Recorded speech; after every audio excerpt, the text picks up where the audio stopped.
Investigation अभी चालू है। मुंबई अहमदाबाद राष्ट्रीय महामार्गावर आज सलग चौथ्या दिवशी भीषण वाहतूक कोंडी पाहायला मिळाली।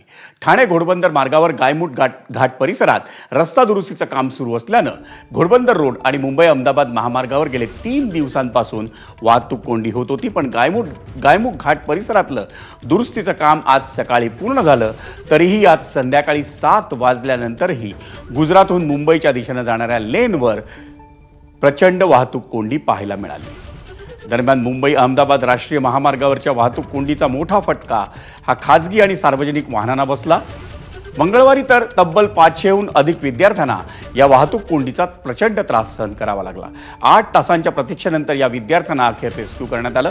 त्यावेळी दादरच्या शारदाश्रम शाळेतील आणि मालाडच्या मदर तेरेसा ज्युनियर कॉलेजच्या विद्यार्थ्यांच्या मिळून 12 बसेस आणि काही रुग्णवाहिकाही या वाहतूक कोंडीत अडकल्या होत्या।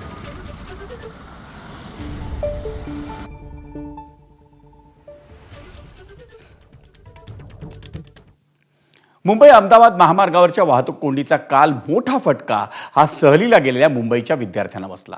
मालाडच्या मालवणी परिसरातल्या मदर तेरेसा हायस्कूलचे अंदाजे 300 विद्यार्थी हे